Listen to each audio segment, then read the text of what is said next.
papa, je sais qu'il a un main aujourd'hui. La grandeur d'un homme ne dépend pas de beaucoup d'argent qu'il a. Shalom, shalom, je vous salue tous dans le nom puissant et précieux de notre Seigneur Jésus. Bienvenue à notre moment d'échange et de partage consacré à la jeunesse. Bienvenue à JDF. La grandeur d'un homme ne dépend pas de beaucoup d'argent qu'il a. J'espère que vous allez bien. Moi, je vais super bien, en parfaite harmonie, dans une élégante fraîcheur. Et c'est pour moi un honneur et un privilège de vous présenter ce tout premier numéro de JDF pour l'année 2021. Ah oui, une année a pris fin, une nouvelle année débute. Et c'est pour moi encore l'occasion de vous souhaiter une très bonne année de grâce, de faveur, d'accroissement, de délices, de profondeur dans les choses du Seigneur et surtout de crainte de l'Éternel. Et vous pouvez le constater, non pas moi seulement, mais plusieurs personnes également vous ont souhaité leurs vœux les meilleurs. Mais fort est de constater qu'à la fin de chaque année, nous nous retrouvons au même état. On n'a pas bougé, on n'a pas progressé, on n'a pas avancé. Et pourquoi? Certainement parce que nous abordons de la mauvaise des manières possibles nos années sans objectif et autres. Raison pour laquelle, en ce premier numéro de GDF, nous avons décidé de traiter un thème très important, comment aborder la nouvelle année et la réussir en tant que jeune chrétien. Parce que nous savons, oui, qu'il est vraiment important pour nous, au soir de 2021, de faire un bon bilan et de dire, ah oui, j'étais ici, mais l'Éternel m'a soutenu, je suis à un niveau plus élevé par rapport à la position que j'occupais en début d'année. Et pour traiter de ces thèmes, nous recevons une personne extraordinaire. Oui, c'est avec beaucoup de passion que je parle de cette personne. C'est quelqu'un qui est passionné par le Seigneur parce qu'il a changé positivement sa vie. Oui, vous aurez l'opportunité de découvrir cette personne. Elle est cofondatrice, pour ne pas me tromper, de Place des Destinées Ministère et également fondatrice de Destiny Dance School. J'espère que vous avez peut-être par moment entendu parler, mais elle vous dira ce que c'est que Destiny Dance School. Elle, c'est Virginie Unfa. Oui, elle a pris son vol tout droit de la France juste pour vous, amis de GDF. Donc déjà, n'oubliez pas d'aimer, de liker, de partager, parce que je pense que plein de personnes aussi ont besoin d'entendre ce qui sera dit ce jour ici à GDF. Bonne arrivée, Virginie, à GDF. Merci Désiré, merci à tous, merci pour votre accueil. Voilà, je suis très heureuse d'être là. Ah oui, le bonheur, le plaisir également est pour nous de te recevoir ici à GDF. Beaucoup. Je pense que c'est quelque chose qu'on avait dans la pensée et de voir qu'aujourd'hui, on est là face à face pour traiter d'un thème. Je pense que le Seigneur est glorieux, il est merveilleux, il nous aime vraiment beaucoup. C'est pour nous une bénédiction de t'avoir ici à GDF. Avec joie. Merci beaucoup d'avoir répondu à notre invitation. Mais déjà, tes impressions sur l'émission, parce que je sais que depuis la France, tu nous suis, tu nous encourages et tout. Donc déjà, quelles sont tes impressions déjà d'ici d'être là, ici à GDF? D'accord. Alors déjà, ma première impression, c'est déjà d'être fière. Je suis fière de cette émission parce que c'est vrai, Désiré, qu'on se connaît. Et puis, j'ai pu te conseiller, j'ai pu t'encourager, j'ai pu aussi te booster. Yes. Et de voir ce bel accomplissement, c'est aussi une petite part d'accouchement pour moi d'une certaine façon.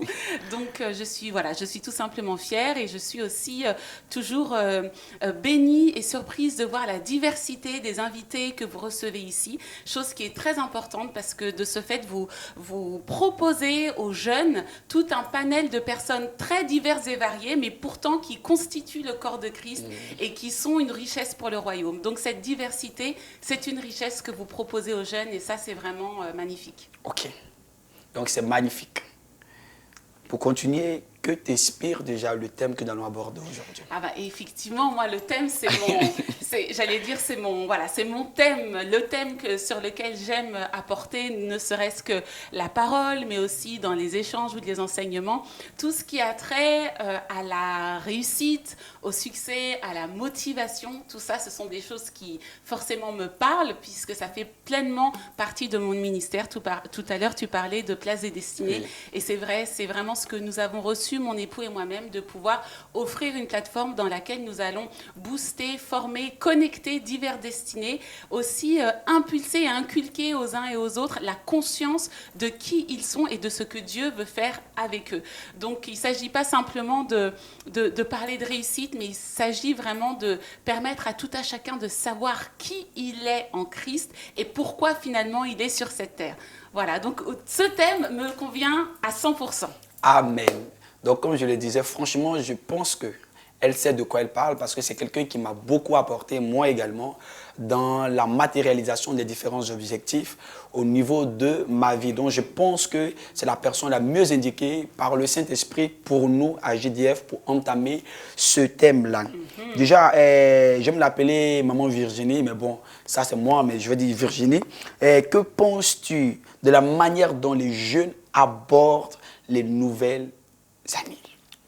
Quand on rentre dans une nouvelle année, pour ton constat général, est-ce que tu penses que nous abordons l'année généralement de la bonne ou de la mauvaise manière? Alors, en général, je pense que les jeunes chrétiens, sur la base aussi des enseignements qu'ils reçoivent, sur la base des choses qu'ils peuvent voir ça et là, notamment sur les réseaux sociaux, ont un feu, ils ont envie de réussir, ils ont envie de se lancer. Et ça, c'est tout à leur honneur. Maintenant, est-ce qu'ils s'y prennent de la meilleure des façons, de la bonne façon? Non, pas forcément. Parce que l'envie, en fait, ne suffit pas. Et le fait de vouloir rentrer dans de bonnes résolutions, ça ne suffit pas. Il faut véritablement connaître les clés et savoir comment se préparer du mieux possible. Donc, je dirais que ce qui est toujours significatif de la jeunesse, c'est l'envie, c'est le feu, c'est le dynamisme. Mais tout ça, malheureusement, ça peut très vite s'épuiser. Et comme tu le disais tout à l'heure au début de l'émission, effectivement, on peut commencer l'année tout feu, tout flamme et finir, malheureusement, comme on avait fini la précédente. Donc déjà, partant de ces faits, quel doit être en début d'année notre état d'esprit premièrement, et puis ensuite, quelle doit être la chose la plus importante pour nous en début d'année à faire pour entamer une année et vouloir la réussir? Très bien. Alors, en dehors du fait de prier, de faire les 40 jours de jeûne, etc., tout ça, c'est très bien. Mais entre nous, il y a des actions à poser, d'accord? Et on ne peut pas être simplement positionné sur un plan uniquement spirituel. C'est-à-dire que la dimension de la prière, la dimension du jeûne, c'est très très bien. Amen. Aucun problème là-dessus, parce que c'est ça qui va pouvoir nous inspirer les bonnes actions. Maintenant, le meilleur positionnement à avoir, c'est déjà de comprendre une chose, c'est que oui, on veut réussir notre année, oui, on veut être motivé, mais de comprendre que ce que nous faisons pour ce que nous appelons, nous, une année, en réalité, Dieu est simplement en train de positionner des semences que l'on va devoir développer, un dépôt, si vous voulez, que l'on va devoir développer finalement tout au long de notre vie. Attention, la dimension du temps, la dimension des 12 mois de l'année ne rentre pas dans la perception du Seigneur. Le Seigneur fonctionne par saison. Et on sait que pour lui, autant il peut accélérer une saison dans notre vie et autant il peut nous permettre, en tout cas jusqu'à ce que l'on comprenne l'enseignement, de revivre des mêmes cycles. Donc c'est important. Surtout, et la première des choses à faire, c'est de savoir faire le bilan du chemin parcouru, le bilan de ce que nous venons en fait de traverser. Sans se positionner sur cette base du bilan, nous risquons tout simplement de vouloir continuer à se battre contre vents et marées, à vouloir positionner des choses, placer des actions sans avoir compris l'enseignement de la saison que nous venons de passer. Ok, déjà, je pense qu'il est vraiment important aussi de savoir véritablement la véritable notion de la réussite. Parce que l'objectif pour nous, c'est d'amener tous les jeunes au soir d'une année à dire « Ok, j'ai avancé, j'ai réussi ». Mais si la perception, mais la conception de la réussite n'est pas bien perçue dans la pensée des gens, certainement qu'on ne saura pas qu'on a avancé ou on a réussi si on a une définition un peu biaisée de la réussite. Donc pour toi déjà, c'est quoi déjà la réussite en tant que réussir son année, c'est quoi déjà? D'accord. Alors, il faut comprendre, aujourd'hui on parle à des jeunes chrétiens, n'est-ce pas?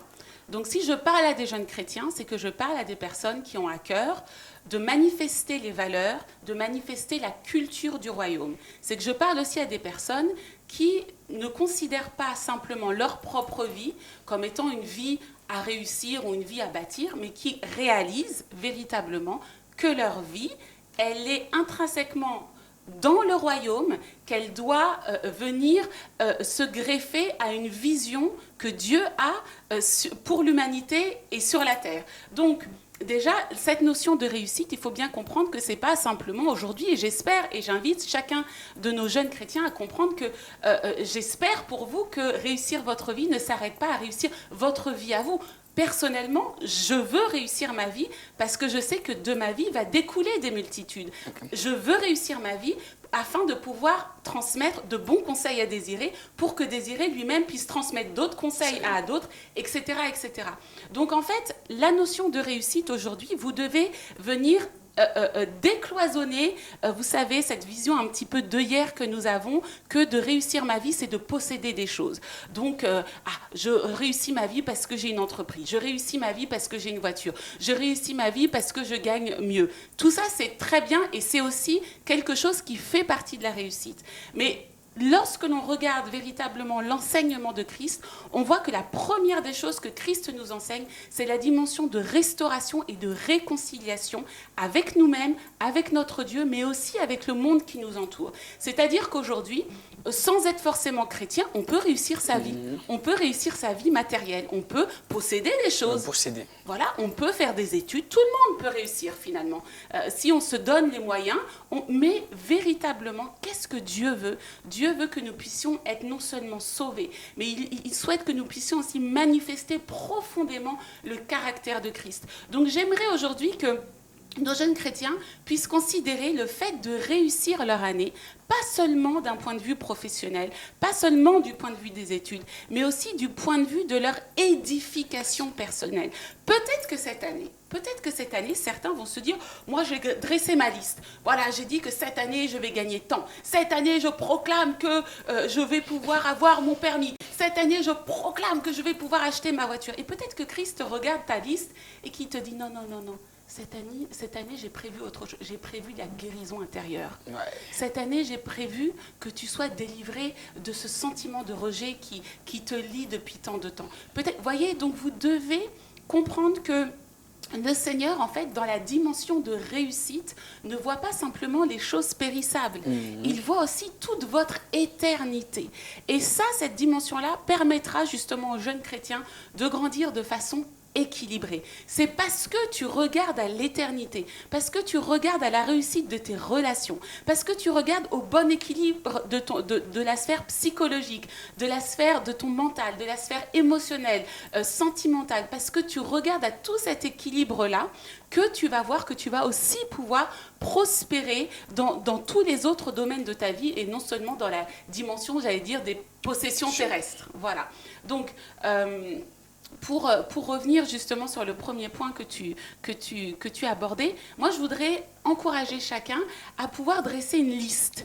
Et j'aimerais de façon très concrète vous dire, voilà, pendant que nous sommes en train de faire cette émission, vous la regardez en replay pour bien encore vous poser, faire des stops, etc. Prenez un papier, du crayon et vous allez appeler ça bilan 2020. Comment est-ce que l'on peut commencer quelque chose de neuf sans avoir tiré les enseignements de ce que nous venons de vivre ? Bilan 2020, et vous allez écrire mes accomplissements, vous allez écrire les enseignements que j'en ai tirés, vous allez écrire mes échecs, qu'est-ce que j'ai réussi, qu'est-ce que je n'ai pas réussi. Vous allez tirer un bilan véritable, point par point, de toutes les sphères de votre vie. Alors, ça va être les points personnels, les points relationnels qui sont très importants, le point professionnel, le point des études, le point spirituel, ma vie d'église aussi, mais ma relation profonde avec le Seigneur, ma relation profonde avec le Saint-Esprit. Vous allez faire un bilan, mais attention, votre bilan, il doit être lucide et bienveillant. Parce que les chrétiens, nous sommes les champions de l'auto-sabotage. Non, Seigneur, pardon. Non, oui. En fait, le Seigneur sait que nous sommes vulnérables et que nous sommes aussi amenés à faire des erreurs. Voilà, donc c'est simplement un bilan lucide et bienveillant. Et pour finir sur ta question, Désiré, dans ce bilan-là, j'aimerais que chacun puisse apprendre à célébrer ses moindres victoires. Vous savez, moi, je célèbre chacune des victoires de ma journée. Même une journée où je n'ai pas fait quelque chose d'extraordinaire, mais simplement savoir célébrer les petites choses. C'est apprendre à voir Dieu dans notre quotidien. C'est apprendre à voir Dieu dans chacun des détails de notre vie. Et ça amène une relation avec notre Seigneur tout à fait exceptionnelle. C'est reconnaître la souveraineté de Dieu dans chacun des détails, dans chaque acte, dans chaque relation, dans chaque sourire, dans chaque petite chose que j'ai pu vivre au quotidien. Merci Seigneur, aujourd'hui, je n'ai pas eu peut-être de grandes victoires. Peut-être que cette année, vous n'avez pas eu de grande victoire, mais Seigneur, merci pour ce frère, pour cette sœur à qui j'avais dit telle chose et qui a mis en pratique mon conseil. Merci parce que tu as pu te glorifier au travers de moi. Parfois, c'est simplement, vous voyez, il ne faut pas juger notre bilan. C'est Dieu qui redresse les choses. Okay. Mais il faut simplement, avec lucidité, dire, ok Seigneur, avec bienveillance vis-à-vis de moi-même, parce que je dois apprendre à m'aimer pour pouvoir aimer les autres. Avec bienveillance, Seigneur, je réalise que oui, là, je vais devoir m'améliorer. Là, je vais devoir mieux faire. Là, je manque d'enseignement. Là, je prends en considération l'enseignement que tu m'as donné. Je me suis loupée à tel moment. Et Seigneur, je réalise que j'ai besoin d'apprendre. Il faut comprendre une chose, c'est que, vous savez, souvent, on est dans des cycles, et je sais que certains jeunes qui nous regardent vont commencer l'année en brisant. Oh là là, tout ça de cycles, tout ça de liens générationnels. Parfois, il faut simplement comprendre que Dieu permet les cycles pour nous enseigner. Mais le problème, c'est que nous, on brise tellement qu'on ne prend pas le temps d'entendre et de comprendre l'enseignement. Dieu va continuer à positionner ce cycle-là tant qu'on n'a pas compris et tant qu'on n'a pas défait certaines façons de penser et certaines croyances. Waouh! Je pense que nous sommes bien servis ce matin. Aimez, likez et partagez surtout, parce que ce sont des mots et des paroles fortes qui sont en train d'être dites ici à GDF pour nous permettre de mieux préparer et de réussir notre année. Et maintenant, je vais revenir à une autre question. En ce qui concerne les différents objectifs qu'on se fixe en début d'année, on les fixe par rapport à nous ou par rapport au Seigneur? Parce que vraiment, c'est vraiment important. Est-ce que les objectifs qu'on se fixe par moment ne sont pas accomplis parce qu'on pense forcément à nous? Est-ce qu'on ne procède pas de la mauvaise des manières qu'il soit, ce qui fait qu'on n'arrive pas à atteindre nos différentes... Parce que là, quand tu as parlé un tout petit peu de s'inscrire dans la vision, mais dans la notion de Dieu, pour éviter, sinon, si on ne comprend pas Dieu, Dieu positionnera toujours la même situation et on va croire qu'il faut forcément briser. Oh, Dieu veut nous faire changer de mentalité pour nous amener à un autre niveau. Donc, je ne sais pas si ma question est bien posée, mais est-ce que les objectifs, on se fixe en fonction de ce qu'on va atteindre ou bien en fonction de ce que Dieu veut qu'on atteigne? Ok. J'ai dit que je parle à des jeunes chrétiens, c'est-à-dire qu'en tant que jeune chrétien, écoutez-moi, le meilleur conseil qu'on m'ait donné de toute ma vie lorsque j'étais jeune, je suis jeune, mais encore plus jeune que là, c'est-à-dire vers les 17-18 ans, ça a été une phrase, on m'a dit, demande à Dieu quelle est sa volonté pour ta vie. Alors que j'étais en train de me démener dans plein de choses. Qu'est-ce que je dois faire? Est-ce que je dois faire ça? Est-ce que je dois commencer telle formation? Est-ce que? C'était comme si je n'étais pas dans une action concrète, j'avais l'impression en fait d'être en train de perdre mon temps et de voir les autres avancer. Et moi qui attendais que l'on me dise exactement quelle action faire, on me dit, Virginie, demande à Dieu quelle est sa volonté pour ta vie. En fait, cette phrase est venue déclencher quelque chose de très important. J'ai réalisé que je dois marcher par la vision. Le problème aujourd'hui, c'est que les jeunes veulent acquérir des choses, passer des paliers, mais en réalité, ils ne connaissent pas la vision de Dieu pour leur vie. Voilà, c'est très important et j'aimerais vous dire que le plus beau cadeau que le Saint-Esprit puisse vous faire sur cette terre, c'est de vous révéler qui vous êtes pour l'humanité, qui vous êtes pour votre génération. Demandez-lui. Seigneur, tu m'as fait pour cette saison. Pourquoi est-ce que tu m'as placé en Côte d'Ivoire? Pourquoi est-ce que tu m'as placé à tel ou tel endroit de la Côte d'Ivoire ou du monde? Pourquoi est-ce que je suis un homme? Pourquoi est-ce que je suis une femme? Pourquoi est-ce que tu m'as donné tel ou tel type de don? Pourquoi est-ce que tu m'as donné tel ou tel type de talent? Pourquoi est-ce que j'aime plus ça, plus ça? Vous voyez, vous devez réussir à analyser votre cœur, vous devez réussir à analyser vos valeurs aussi. Seigneur, il y a des valeurs qui sont importantes pour moi. Personnellement, la valeur de l'intégrité, la valeur de la loyauté et de la fidélité, c'est quelque chose d'implacable. Personnellement. Donc, j'analyse ces choses-là et je vois que oui, en fait, tout ça, ça vient façonner mon tempérament. Tout ça, ça vient façonner aussi une certaine sensibilité. Et ça vient me dire, ça vient me donner des éléments sur ce que je vais pouvoir apporter au monde. Je sais que je vais avoir une certaine façon de m'adresser aux gens et qui va provoquer en eux tel ou tel type de réaction. En règle générale, lorsque je vais m'adresser aux gens, lorsque c'est l'encouragement qui vient, en règle générale, naturellement, je sens en moi que ça va être une onction qui va être liée au management, qui va être liée au fait d'impulser une motivation dans le cœur des gens. Et en règle générale, les gens se redressent et ont envie eux-mêmes d'avancer. Donc, voyez, j'analyse mes capacités, j'analyse aussi mes habiletés. Il faut réussir vraiment à analyser qui nous sommes et demander à Dieu, Seigneur, je ne veux pas simplement que tu bénisses mon année, mais je veux pouvoir faire la différence en moi-même. Je veux me connaître. Se connaître, c'est la meilleure chose que l'on puisse faire sur cette vie terrestre. Parce que lorsque tu te connais, tu es en paix, tu es dans ton couloir et tu te développes sur la base de ce que Dieu veut que tu deviennes, la personne que Dieu veut que tu deviennes. Ça, c'est très important. C'est-à-dire que l'on ne va pas avoir des objectifs en comparaison aux autres. Ok. Je ne vais pas me fixer des objectifs parce que je vois que l'autre excelle dans telle chose. Je ne vais pas me fixer des objectifs parce que je vois que la mode ou que le mood actuel, l'ambiance, l'atmosphère actuelle est à faire telle ou telle chose. Non, je me connais, je comprends où sont mes points forts et je sais où sont mes points faibles. Je travaille sur mes points forts, je capitalise, j'investis, je me forme sur mes points forts, je prends des conseils sur mes points forts, je sers dans un ministère avec un mentor qui va m'aider sur mes points forts, je connais mes points faibles et je travaille aussi à mes points faibles. Voyez, donc il y a vraiment cette dimension de pouvoir se positionner des objectifs qui soient à la mesure de qui nous sommes et qui ne sont pas ni inatteignables, parce que certains positionnent des objectifs qui sont inatteignables, parce que ce n'est simplement pas leur couloir, ce n'est simplement pas ce pourquoi ils ont été faits.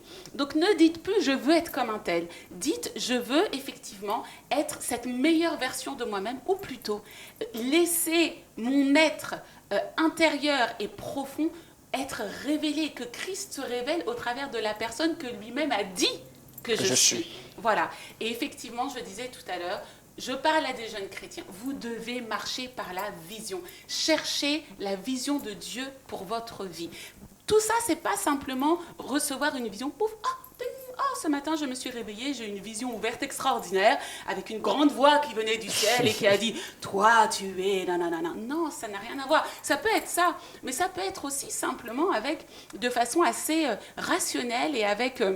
l'inspiration du Saint-Esprit que Dieu va révéler, va faire bouger en vous-même un feu, une révélation particulière où vous allez savoir non plus simplement mettre le doigt sur vos points négatifs. Oui, je suis un bon à rien, je suis nanana. Non, l'autre il est appelé à plus que ça et moi, regarde, moi je suis ça. Non, ça va être un moment où vous allez être capable de voir que oui, en fait je comprends. Moi, je suis appelé...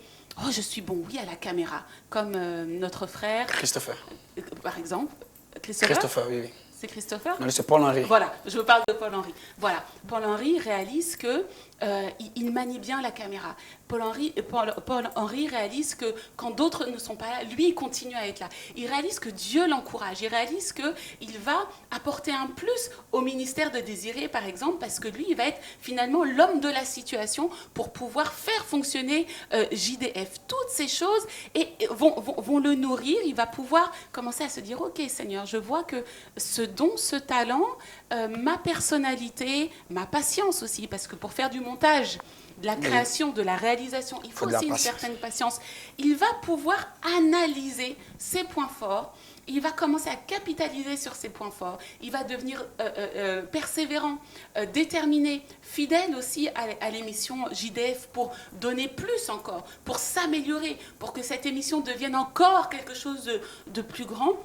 Et puis, au fur et à mesure, il comprend quelle est la vision de Dieu pour sa vie. La vision de Dieu, ça va être peut-être justement de grandir dans les médias. Pas simplement cette émission, mais de faire plus pour le royaume.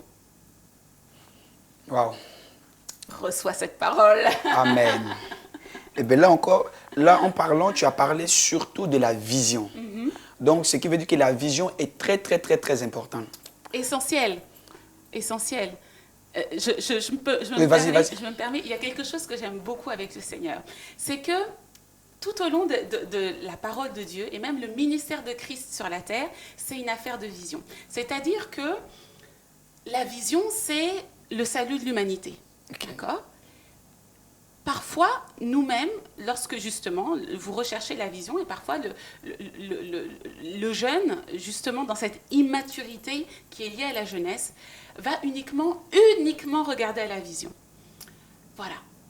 La vision, parfois, ça peut être quelque chose d'effrayant. La croix, pour le Seigneur Jésus sur la terre, ça pouvait être vraiment quelque chose d'effrayant. Et on voit aussi à Gethsémani ce moment où il réalise qu'il arrive bientôt à la fin de cette vision, d'une certaine façon, et que ça va être quelque chose de costaud.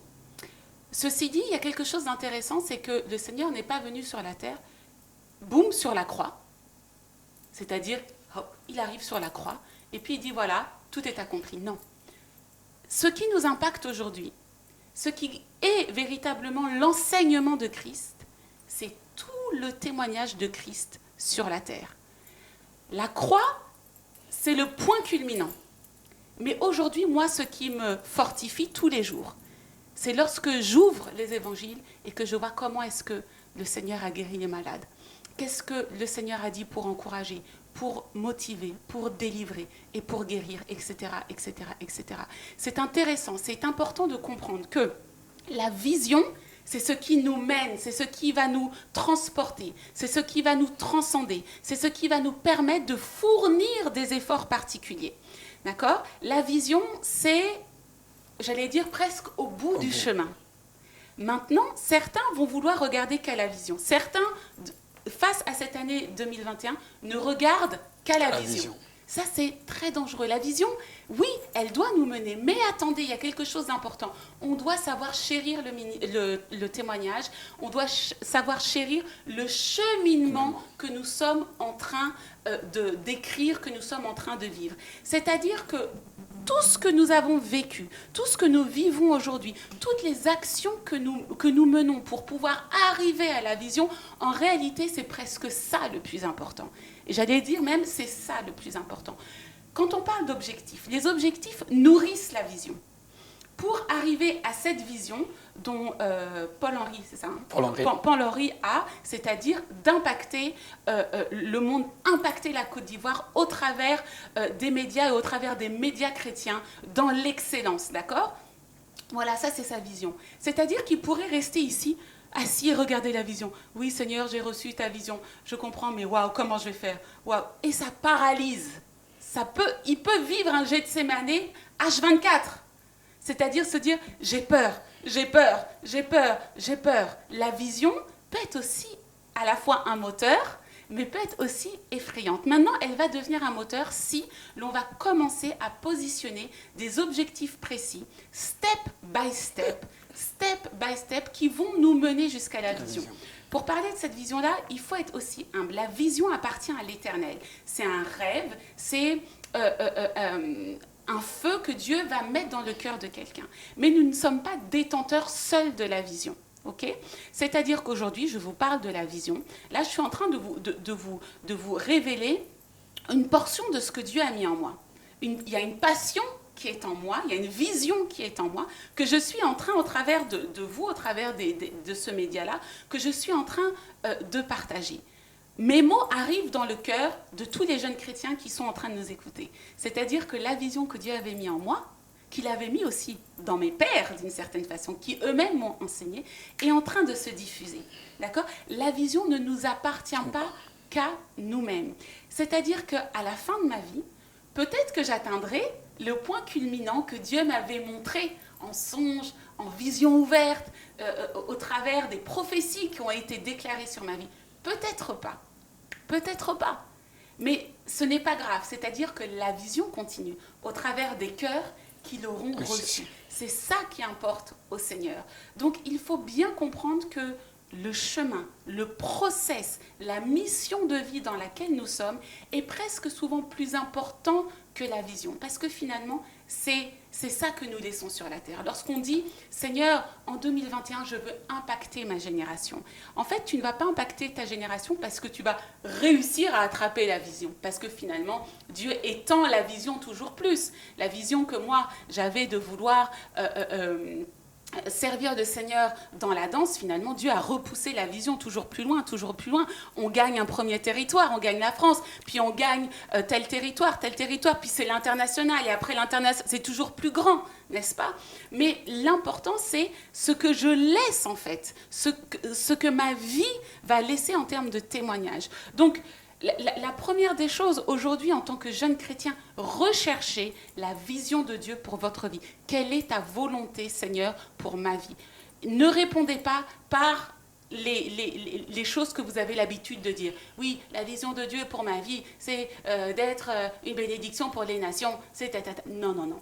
Vous, personnellement, qu'est-ce que Dieu vous dit? Oui, vous le recherchez dans la prière. Oui, vous le recherchez dans le jeûne. Mais recherchez aussi avec cette intelligence renouvelée que Dieu vous a donnée, en sachant analyser qui vous êtes, les dons, les talents, ce que les gens disent de vous. Oui, lorsque quelqu'un me parle de Désiré, il va me dire, oui, vraiment, il a un don, il sait parler aux jeunes, il sait les convaincre. Ça, c'est une onction qui est forte, c'est une onction spécifique. Si aujourd'hui, tu dois enseigner la danse, c'est pas sûr que tu réussisses aussi bien que moi. Donc, chacun, on a reçu une portion de la puissance de Dieu au travers de son onction qui vient spécifier la personne que nous sommes, n'est-ce pas? Et au fur et à mesure du temps que vous avez réussi à rassembler chaque élément qui vient vous montrer qui vous êtes, demandez au fur et à mesure au Seigneur de vous révéler comment vous allez devoir positionner des objectifs qui vous concernent, pas les objectifs de l'autre, mais des objectifs qui vous concernent pour vous aider étape par étape à aller vers la vision. Je voudrais rajouter une dernière chose à cela et après je te laisse enfin la parole. c'est que on doit prendre son temps, d'accord? Okay, d'accord? L'affaire de l'année de 2021, en réalité, ça va être le commencement de quelque chose de nouveau. Vivez-le comme une nouvelle saison. Vivez-le comme une nouvelle saison, comme un redémarrage, une nouvelle opportunité. Le mot que Dieu m'a donné, c'est véritablement une invitation. Ce n'est pas simplement une nouvelle année qui a 12 mois et puis il faut être stressé parce qu'on arrive au 11e mois et on se dit « Ah, j'ai pas... » Non, non, non, non, non. Le process, c'est un process par lequel on passe. C'est un témoignage, une mission de vie. Donc, Dieu réinsuffle un souffle nouveau pour nous rafraîchir, nous repositionner, nous faire du bien, nous montrer qu'il est plein de grâce et qu'on peut à nouveau tirer des enseignements de ce que l'on vient de vivre et repartir à zéro d'une certaine façon. Voilà. Mais comprenez bien que c'est avant tout planifier, d'une certaine façon, organiser votre mission de vie, plus même encore que votre année. Amen. Parce qu'il y a quelque chose vraiment de vraiment important qui moi, me fait vraiment du bien dans la mesure où, pendant que tu parlais, tu disais qu'il ne faut pas s'inscrire dans le cadre des 12 mois, par exemple. Parce que généralement, à la fin des 12 mois, on se dit « Ah, on n'a pas atteint l'objectif qu'on s'est fixé. » En général, oh, normalement, ce que Dieu voudrait, Dieu veut nous communiquer quelque chose et pour l'année à venir encore, nous donner encore un nouveau souffle dans le but de pouvoir continuer dans la vision qu'il nous a transmise depuis longtemps. Donc, il peut arriver, par exemple, à une année, au cours des 12 mois, qu'on n'ait pas totalement atteint ce qu'on avait prévu atteindre. Ça ne veut pas dire que nous sommes en retard, mais ça veut dire que Dieu a besoin encore de nous communiquer pour nous élargir, pour nous pousser encore à aller de l'avant pour la vision qu'il nous a donnée. Donc cette vision ne s'inscrit pas forcément dans les 12 mois, mais c'est quelque chose qui est progressif, qui prend peut-être tout le courant de notre année, par exemple. Parce qu'à la fin de notre année, on dira, OK, Dieu, j'étais ici et que Dieu m'a conduit jusqu'à là. Et ça, c'est vraiment quelque chose de vraiment important parce que par moments, on se dit, on se lamente, on pleure et on dit, on n'a pas atteint l'objectif. Or, en général, Dieu est en train de nous préparer. Mais il y a une question, la préparation.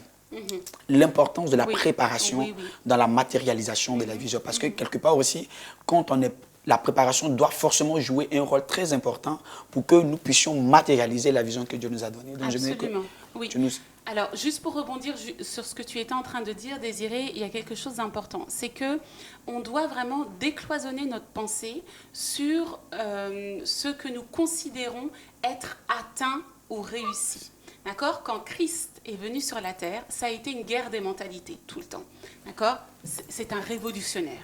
Il arrive et il vient complètement renverser les mentalités, il vient changer les mindsets. Donc vous-même, en tant que jeune chrétien, vous ne pouvez pas fonctionner avec des œillères en vous disant que mince, je n'ai pas pu rayer sur ma liste ce que je m'étais écrit, c'est que je suis dans l'échec. Pas du tout. Il y a certains objectifs qui ne se gagnent pas forcément de façon immédiate, concrète, mais d'abord il y a une progression de votre maturité qui devait se faire. D'accord ? Admettons que quelqu'un ait noté, voilà, en 2020, je dois me marier. Mince. Dans quelques jours, on passe en 2021, la personne n'est toujours pas mariée. Est-ce que la personne a échoué ? Est-ce qu'elle a tellement péché que Dieu s'est détourné de cette personne ? Non, ça n'a rien à voir. Il faut savoir sonder en soi et dire merci Seigneur, parce que dans cette année où j'avais cette vision du mariage, je continue à avoir cette vision du mariage, en réalité, tu es venu apaiser mon cœur, tu es venu préparer mon cœur, tu es venu donner une portion de guérison extrêmement profonde à mon cœur.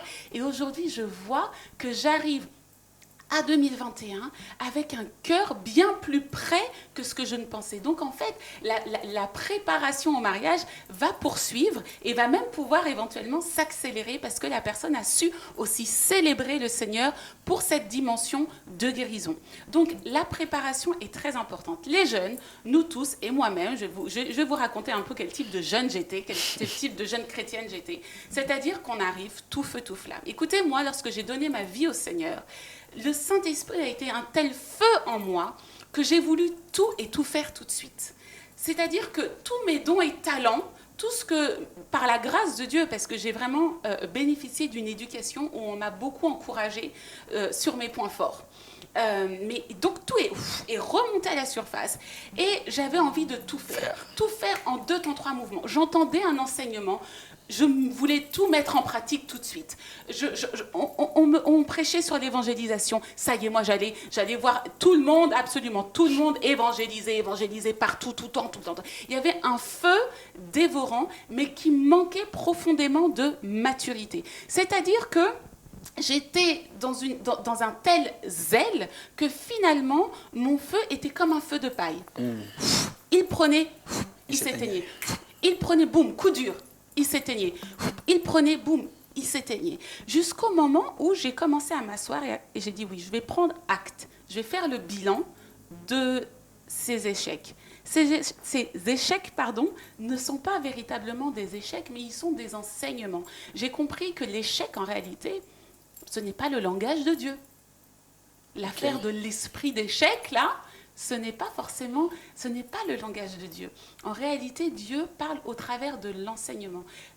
Et il vient, tout comme Christ sur la terre, comme, vous savez, un saint marteau ou un saint burin, d'une certaine façon, taper sur notre tête dure, taper sur notre mentalité qui a du mal à se rendre malléable au renouvellement de son intelligence. Donc quand je parle que c'est vraiment une guerre des mentalités, c'est vrai. C'est-à-dire que il va vouloir vraiment briser, casser une certaine façon de penser. On a certaines croyances auxquelles nous nous attachons comme ça, et Dieu va vouloir qu'on lâche prise et que l'on puisse comprendre en fait, lui, sa façon de fonctionner. Donc Dieu va nous replacer dans une dimension de maturité où on va comprendre qu'en réalité, ce n'est pas je reçois une parole, je reçois une prophétie, ou je regarde JDF, ah ça y est, je suis hyper motivée, boum, boum, boum, je me mets à placer des actions. Non, j'entends, je digère, je médite, je prends le temps de mettre en pratique les conseils reçus. Je prends encore des conseils. Je ne me précipite pas. Et surtout là, je comprends qu'il vaut mieux être motivé à se préparer que d'être motivé à passer à l'action. Motivé à passer à l'action, vous savez, c'est comme faire un sprint et très rapidement manquer de souffle. En revanche, être motivé à se préparer, c'est être pondéré, c'est être équilibré, c'est réussir à voir loin. C'est dire aux gens, ne vous inquiétez, vous avez l'impression que je ne fais rien. Je ne suis pas en train de courir aussi vite que vous. Ne vous inquiétez pas, je suis en train de placer, je suis en train de m'organiser. Je suis en train, avec audace, parce que ça demande quand même de l'audace, la préparation. Mais avec audace, avec pondérance, je commence à planifier la façon dont je vais pouvoir positionner mon année. La préparation, c'est aussi un temps où il faut travailler sur ses rêves. Nos rêves. Lorsque l'on est jeune chrétien, on vit beaucoup les rêves de nos aînés, on vit beaucoup les rêves de nos parents et on vit aussi beaucoup, d'une certaine façon, la pression même que certains leaders voudraient positionner sur nous ou projeter sur nous. C'est vraiment un temps, la jeunesse, où vous allez pouvoir beaucoup rêver. Vous avez le droit de rêver. Vous avez le droit de rêver à des grandes choses. S'il vous plaît, rêvez, rêvez, rêvez, rêvez. Plus vous rêvez grand et plus vous allez pouvoir positionner, même si ça peut paraître fou, vous allez pouvoir positionner dans votre temps de préparation des objectifs au fur et à mesure que vous allez atteindre et vous allez voir que vous allez vivre ce rêve-là. Il n'y a aucun mal à vouloir vivre des choses que d'autres n'ont jamais faites et que d'autres n'ont jamais vécu. Ceci dit, tout cela se prépare justement. Il faut réussir à maintenir le feu de la motivation pour la préparation. Et ça, c'est ce qu'il y a de moins glamour. On aime tous être motivés pour vite passer à l'action. Et parce que par moments, nous sommes dans le courant de la marche vers l'accomplissement de la vision. Souvent, on perd un peu le fil. Et par moments, on n'arrive plus à se situer par rapport à la vision que Dieu nous a donnée. Et comment est-ce qu'on fait pour se remotiver, si je peux m'exprimer ici? Comment est-ce qu'on fait pour revenir à la vision? Parce que par moments, en coup de route, il y a le découragement, il y a l'abattement. On a l'impression que les choses ne marchent pas comme on l'aurait souhaité. Dans ce genre de cas ou de figure, qu'est-ce que je fais en tant que jeune chrétien pour pouvoir me repositionner par rapport à la vision que Dieu m'a donnée? En fait, le temps de la jeunesse, c'est un temps formidable parce que c'est vraiment le temps où on bâtit son caractère. Voilà, on bâtit son caractère. C'est-à-dire que le jeune qui dit « je serai sage plus tard », je serai mature plus tard. Pour le moment, je veux cartonner, je veux aller, je veux avancer. Ça, c'est vraiment un leurre. Donc, c'est important déjà de comprendre que vous devez bâtir votre caractère.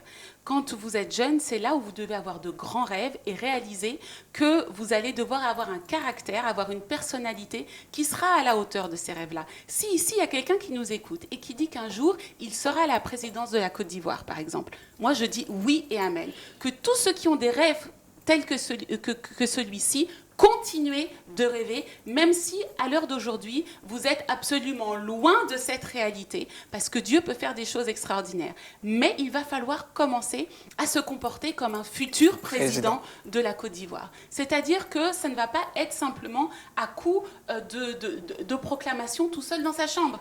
Il va falloir commencer à se positionner là-dedans. Il va falloir commencer à lire, il va falloir commencer à prendre des conseils. Il va falloir commencer aussi soi-même à observer ceux qui réussissent. Il va falloir commencer à travailler véritablement son caractère. Et ce qui va vous aider à maintenir une motivation malgré le découragement. Ça, c'est humain, c'est normal d'être découragé. C'est normal même parfois de se mettre sur pause et de se dire « Ouh là là là là, qu'est-ce qui s'est passé? Est-ce que j'ai échoué ?» Non, on se repositionne, on prend du repos, on va voir un mentor, on va voir un leader qui va à nouveau pouvoir insuffler en nous un boost nouveau et on se repositionne. Mais ce qui va véritablement vous aider, c'est de savoir qui vous êtes. Lorsque vous savez qui vous êtes, lorsque vous comprenez la vision que Dieu vous a mis à cœur, il y a des choses que vous ne pouvez pas lâcher. C'est-à-dire qu'aujourd'hui, si moi j'arrête, si je me décourage, toutes les personnes qui sont au bénéfice de mon ministère, et moi je vais porter cette responsabilité devant le Seigneur. Moi, je ne veux même pas tenter ça. Je ne veux même pas me positionner devant Dieu en disant « Seigneur, je suis navré, j'ai été courageux, j'ai été déterminé pendant 15-16 ans, mais là, vraiment, je craque, je suis fatigué. » Et Dieu va me dire « Mais ta vie, au travers de ta vie, je vois la multitude. » Le Seigneur m'a donné vraiment une vision particulière. Ça, c'est une vision ouverte que j'avais eue. Et c'est-à-dire que Dieu se positionnait devant moi. Et lorsqu'il me regardait, moi, il voyait au travers de moi un champ de multitude de vies. Donc moi-même, lorsque je considère ma vie, je considère ma vie pas seulement pour moi-même. Je ne vis pas ma vie juste pour moi. Je vis ma vie au travers de tout ce qu'elle engendre comme fruit. C'est-à-dire que je vais prendre moi la responsabilité d'arrêter que ma vie engendre du fruit alors qu'il y a tellement de personnes qui mangent de ce fruit-là. Non. La responsabilité est trop grande. Chacune de nos vies porte en elle une responsabilité qui implique la multitude. Et les personnes qui ont une faible estime d'eux-mêmes, les jeunes qui ont une faible estime d'eux-mêmes, les jeunes qui ont entendu souvent « tu es un bon à rien, tu n'y arriveras rien », toutes ces paroles-là, forcément, lorsque je dis ça, je sais que certains disent « non, mais lui ou elle, oui, mais pas moi, moi j'impacte personne, moi je ne suis rien ». C'est parce qu'aujourd'hui, on a fait tout un plat d'impact, tout ça, toutes ces choses-là. En fait, certaines personnes, nous sommes véritablement des personnes qui allons impacter le quotidien des autres personnes. Voilà, tout à l'heure, j'étais dans la voiture, il y a une petite fille qui est venue me faire coucou. Je me suis dit, qu'est-ce que je fais? Est-ce que je fais comme tous les autres ou est-ce que je la regarde et est-ce que je vais lui sourire? Est-ce que je vais lui donner un mot? Peut-être que mon regard, peut-être que mon sourire ce jour-là, peut-être que le mot, la chose que je vais lui dire, une parole, c'est quelque chose qui va rentrer en elle et qui va peut-être changer tout le cours de sa vie. Nous tous, on est capable de dire qu'on peut témoigner d'une rencontre. Il y a des gens, vous savez, un professeur de classe qui va faire la différence. Un jour, quelqu'un, une prédication peut changer notre façon, notre perception de voir même notre vie. Donc, on ne peut pas mésestimer la puissance de Christ au travers de nos vies. Et ça, c'est quelque chose qui doit être un moteur dans tous les jeunes. Vous devez réaliser que votre vie a une valeur inestimable. Waouh! Je pense que nous sommes à un moment très très spécial. Et le thème que nous traitons aujourd'hui, c'est comment aborder la nouvelle année et la réussite en tant que jeune chrétien. Et nous recevons ici sur notre plateforme d'échange et de partage l'évangéliste Virginie Unfa. Je rappelle que Virginie Unfa est cofondatrice des Plats de Destinée Ministère et également fondatrice des Destiny Dance School. Et franchement, elle a ce don-là, elle a ce fardeau-là de motiver, d'encourager et surtout d'amener des gens à découvrir le potentiel que Dieu a mis en eux et de rester surtout dans le couloir de leur destinée. C'est en cela que Dieu l'a appelé. Je pense que c'est une grâce pour nous aujourd'hui à GDF de pouvoir la recevoir. Déjà, nous sommes pratiquement au terme de notre émission, c'est vrai. Oui, déjà, oui, parce qu'il y avait vraiment beaucoup à dire. Et je pense qu'une journée même ne suffirait pas parce que c'est quelqu'un qui a ce don, cette passion véritablement de communiquer ce que Dieu a mis en elle pour pouvoir également aussi nous amener à atteindre ce que Dieu désirait que nous puissions atteindre. Mais malheureusement, le temps que nous avons est un temps très petit. Mais je pense que Dieu permettra qu'on organise des conférences GDF. On aura l'opportunité de l'inviter pendant peut-être une demi-journée, voire un temps très conséquent pour nous entretenir sur ces différents points. Avec elle, on a parlé aujourd'hui de bilan, d'objectifs, de motivation, de positionnement. Et j'aimerais surtout qu'elle revienne peut-être un tout petit peu sur l'identité. Parce qu'aujourd'hui, bien de personnes, non. Je me rappelle très bien ce passage. Lorsque Christ est sorti des eaux du baptême, la Bible dit qu'il y a une voix qui s'est fait entendre et où Dieu lui a dit, voici mon fils bien-aimé en qui j'ai mis toute mon affection. Et à chaque fois que je me dis sur cette parole, je me dis, est-ce que Dieu avait besoin de parler? Mais c'est parce que quelque part, il voulait peut-être rappeler à Christ qui il était. Parce que lorsque tu sais que tu es enfant d'une autorité, il y a ce zèle, il y a cette passion, il y a cette force, il y a ce courage-là. Et beaucoup de jeunes chrétiens aujourd'hui ignorent leur identité. Ce qui les amène par moments à ne pas oser, à ne pas rêver grand, à ne pas penser que Dieu. Donc déjà, en ce qui concerne l'identité, est-ce qu'il y a quelque chose encore que tu peux essayer de nous dire pour qu'un jeune sache réellement qui il est en tant que jeune chrétien sur la terre? Alors, c'est important de réaliser qu'effectivement, quand Dieu vient souligner effectivement à Christ qui il est et au monde, afin que nous puissions d'une certaine façon bien comprendre qui est son Fils bien-aimé, quelle est sa place, Dieu va faire de Jésus vraiment le phare dans la nuit, en fait. Nous devons comprendre que, en tant que jeunes chrétiens, vous tous, en fait, vous êtes un phare dans la nuit. Amen. Nous sommes le sel de la terre, la lumière du monde. On est là véritablement pour éclairer.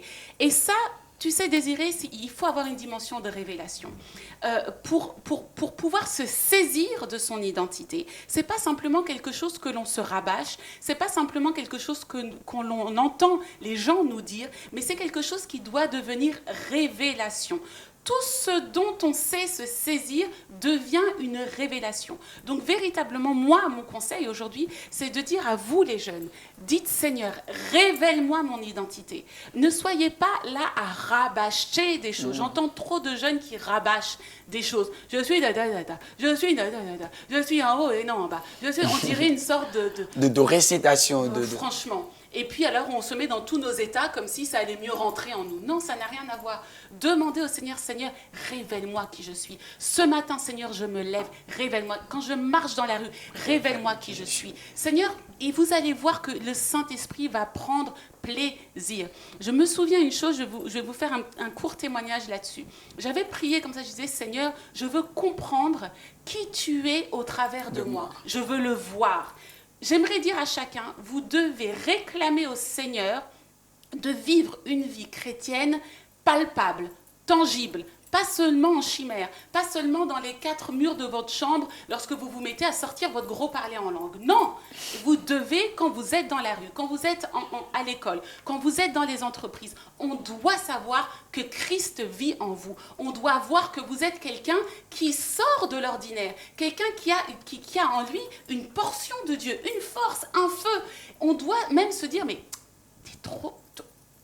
C'est-à-dire que la personne, je n'ai pas les mots pour pouvoir dire ce que je ressens lorsque je te vois. Vous voyez, c'est ça que vous devez provoquer. Donc, tous les matins, mettez le Saint-Esprit au défi d'une certaine façon et dites, Saint-Esprit, je te prends au mot. Seigneur, je réalise que je ne sais pas assez qui je suis, mais j'ai besoin que tu me révèles, Seigneur. Seigneur, ce matin, je me réveille. Seigneur, lorsque je vais me regarder dans la glace, parle-moi de moi. Dis-moi qui je suis. Seigneur, lorsque je vais aller dans la rue, Seigneur, montre-moi qui je suis. Et tu vas voir que tu vas marcher, tu vas rencontrer des gens. Tu vas être surpris même d'avoir des paroles particulières. Tu vas être même surpris d'avoir un amour particulier pour certaines personnes. Tu vas être surpris d'avoir certaines réactions pour certaines personnes. Tu vas voir que le Seigneur est en train de te parler. Il est en train de se révéler au travers de toi. Tu vas dire, Ok, Seigneur, oui, je vois. Avant, je n'avais pas conscience de ça. C'est-à-dire que je m'habillais de telle façon, je sortais,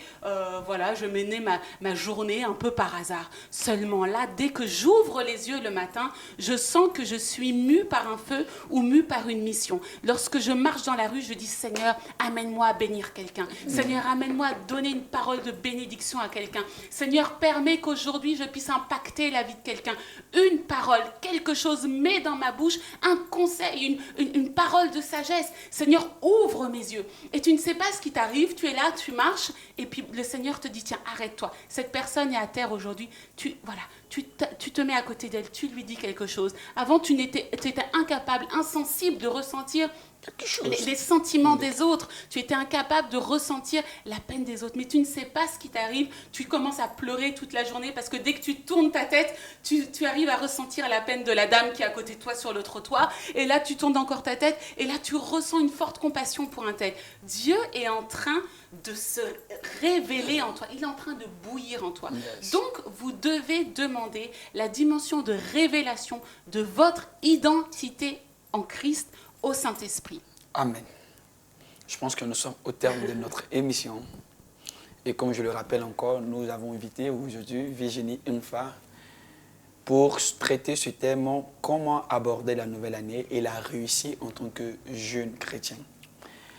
Ça a été pour nous un honneur, un plaisir. Déjà, avant de... Quel est ton mot de fin? Comment aborder son année et réussir en tant que jeune chrétien? Si tu avais une parole en quelques 2 ou 3 minutes, qu'est-ce que tu pourrais dire à tous ces jeunes qui nous regardent, qui nous suivent aujourd'hui? Amen. Alors, vous, à tous mes jeunes chrétiens, sachez une chose, et c'est une excellente nouvelle que j'ai à vous donner.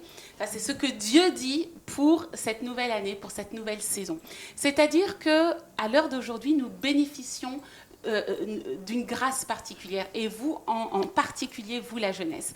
Vous savez que 2020, ça a été l'ouverture d'une nouvelle ère, d'une nouvelle dimension, et les nations ont souffert, certes, mais en même temps, il y a de nouvelles opportunités à pouvoir comprendre ce que Dieu fait, ce que Dieu veut de nous. Et je voudrais vraiment déclarer sur votre vie, non pas simplement une vie qui serait celle des personnes qui vivent au cours des circonstances ou au cours simplement des saisons ou des vents qui arrivent comme ça. Au contraire, je voudrais que vous puissiez vous positionner et comprendre que vous bénéficiez d'une grâce, vous bénéficiez d'une onction sur la saison, la dimension dans laquelle nous sommes, parce que Dieu va commencer à capitaliser vraiment des grâces et des faveurs particulières pour la jeunesse que vous êtes. Aujourd'hui, ça c'est un mot pour la Côte d'Ivoire et pour la jeunesse de la Côte d'Ivoire. Dieu fait que le pays dans lequel vous êtes, c'est un pays jeune. Yes. Il faut comprendre ça.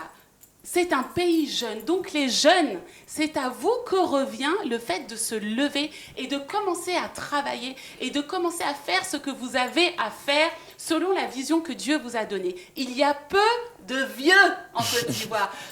Autant dire que les choses se jouent avec vous et vous bénéficiez de surcroît d'une grâce particulière et d'une onction qui va vous faciliter et qui va vous favoriser. Je voudrais proclamer aussi sur cette année 2020 l'année de l'audace pour vous tous. S'il vous plaît, lève-toi, levez-vous avec audace, avec enthousiasme, avec joie, mais aussi avec équilibre, aussi avec maturité et avec préparation. Amen, amen. Je vais également essayer aussi d'emboîter les pas à notre invité du jour, et en m'appuyant certainement sur le passage de Luc chapitre 14 à partir du verset 28, car lequel de vous, s'il veut bâtir une tour, ne s'assied d'abord pour calculer la dépense et voir s'il a de quoi terminer, de peur qu'après avoir posé les fondements, il ne puisse l'achever et que tous ceux qui le verront ne se mettent à se railler. Amen. Amen. Juste pour dire que si nous voulons véritablement bâtir une tour en cette année 2021, et me voit encore plus, il est vraiment important pour nous d'avoir des fondements solides. Parce que la Bible déclare que si les fondements sont renversés, le juste que fera-t-il? Donc il était vraiment important pour nous de placer déjà les fondements. Et nous pensons que ce thème, et puis notre invité avec tout ce qu'elle a pu bien dire, a placé le décor. Donc à nous déjà de nous appuyer sur ce qui a été dit ici par la grâce du Seigneur pour pouvoir avancer dans la vision que Dieu nous a communiquée. Ça a été pour nous un plaisir, une grâce de te recevoir ici, Virginie Mfa. Et je pense que beaucoup de jeunes également aussi ont été bénis par tous ces conseils, par ces enseignements. Oui, je le disais, 2021 s'annonce étant comme une très bonne année d'accroissement et de délices. Vous avez pu le constater en ce début de numéro de JDF. Soyez déjà bénis. Encore un mot encore à dire? Ou bien ça va, maman? J'allais simplement dire, laissez Christ se révéler au travers de vous. Amen. Amen. Amen. Donc, nous laisserons Christ révéler au travers également de JDF. Amen. Soyez toujours enflammés pour le Seigneur et rendez-vous à notre prochain numéro. Je crois que ça sera encore pouf. Dieu vous bénisse et shalom. Amen.